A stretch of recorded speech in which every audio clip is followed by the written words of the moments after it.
রাতে ঘুমাতে গেলেই মশার উপদ্রব, কোয়েলের ধোঁয়ায় চোখ জ্বলে। তাহলে তোমরা নিশ্চয়ই অল আউট, গুড নাইট, অডোমসের লিকুইড ভেপোরাইজার মেশিন ব্যবহার করো। আজকের ভিডিওতে আমরা দেখব এই মেশিনটা আসলে কি, ভেতরে কি আছে এবং কিভাবে কাজ করে। পুরো মেকানিজম সহজভাবে বুঝবো। ভিডিওটা শেষ পর্যন্ত দেখলে আর কোনো সন্দেহই থাকবে না।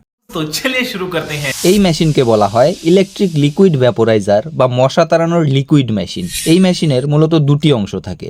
এক হলো মেশিন ইউনিট, যেটা প্লাগে লাগানো থাকে। আরেকটা হলো লিকুইড রিফিল বোতল, যেখানে 45 থেকে 35 মিলি লিকুইড থাকে। এই লিকুইডে কিছু অ্যাক্টিভ ইনগ্রিডিয়েন্ট অর্থাৎ সক্রিয় উপাদান থাকে। সাধারণত ট্রান্সফ্লুথ্রিন বা প্লেরেনথ্রিন, এগুলো আসলে সিনথেটিক পাইরেথ্রয়েড নামের কেমিক্যাল। আর থাকে গন্ধহীন কেরোসিন, যাতে লিকুইড সহজে বাষ্প হতে পারে। সঙ্গে সামান্য পারফিউম আর অ্যান্টিঅক্সিডেন্ট থাকে। মেশিনের ভিতরে থাকে হিটিং এলিমেন্ট, বিদ্যুৎ দিলে গরম হয়, খুব বেশি গরম হয় না, নিরাপদ তাপমাত্রায় থাকে। বোতলের ভিতরে একটা ছিদ্রযুক্ত রড থাকে, এটা লিকুইড শোষণ করে উপরে তুলে নিয়ে আসে এবং বাষ্প হয়ে সেখান থেকে বেরিয়ে আসে। এই বাষ্পই ঘরের সব জায়গায় ছড়িয়ে পড়ে। চলো এবার জেনে নেই এই বাষ্প মশার উপর কি প্রভাব ফেলে। ট্রান্সফ্লুথারিন মশার শরীরে ঢুকে তার নার্ভাস সিস্টেমকে আক্রমণ করে। মশা দুর্বল হয়ে যায়, উপরে উঠতে পারে না, প্যারালাইজড হয়ে যায় এবং মারা যায় বা ঘর ছেড়ে পালিয়ে যায়। এই মেশিনের কিছু সুবিধা ও অসুবিধাও আছে। সুবিধাগুলোর মধ্যে যেমন খুব সস্তা ও সহজে ব্যবহারযোগ্য, গন্ধ কম, ঘরের কোনায় কোনায় পৌঁছে যায়। এবং অসুবিধাগুলো হলো